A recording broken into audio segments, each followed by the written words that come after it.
Pumirma po ako ng special order ngayong umaga designating a 5-person committee to review.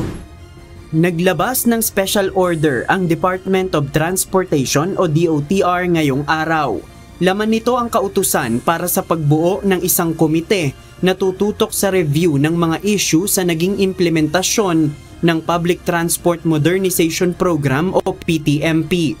Bubuuin ang komite ng 5 opisyal ng DOTR at attached agencies nito.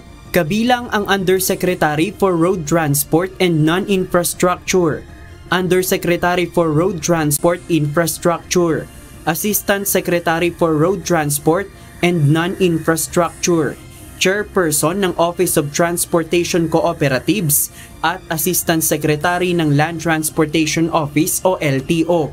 Inaatasan ni Secretary Dizon ang mga opisyal na magsumite ng kanilang review kaugnay ng PTMP sa susunod na linggo. Kakausapin ng komite ang mga stakeholder kasama ang mga transport organizations at mga financing institutions na nagpautang sa mga kooperatiba. Bagaman ang Land Transportation Franchising and Regulatory Board o LTFRB ang lead agency sa pagpapatupad ng modernization program, hindi ito isinama ng kalihim sa komite. Paliwanag ni Secretary Dizon, direkta namang nakakausap ng mga grupo ang LTFRB. I think kailangan dito merong fresh perspective, no?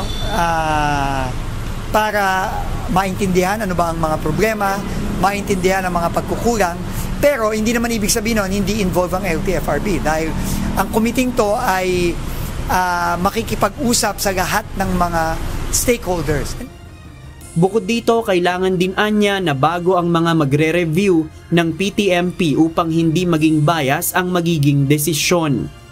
Kailangan mag-focus tayo sa talagang napakalalim at unbiased review ng modernization program.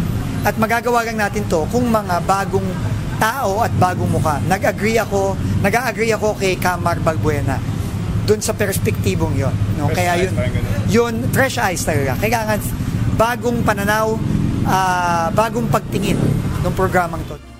Panatag naman ang transport group na manibela sa naging desisyon ni Secretary Dizon.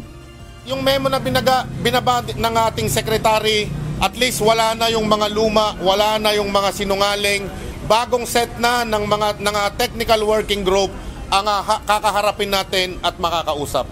Masaya tayo na napakinggan tayo at natanggal doon sa pagbalangkas at pakikinig sa atin yung mga taong sinungaling sa bayan, sinungaling sa Pangulo.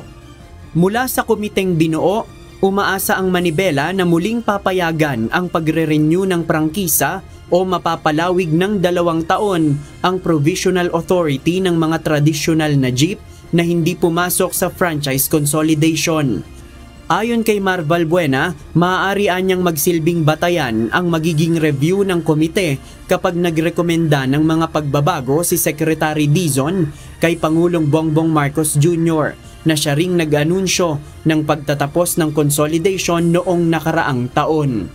Sa tingin ko, Pangulo din ang magdidesisyon kung tayo ay i-extend o hindi. At hindi lamang si Secretary Vince Dizon dahil nga yung pronouncement ng DOTR na isinang-ayunan ng ating Pangulo noon, paano nga naman nila ito babawiin ng walang dahilan?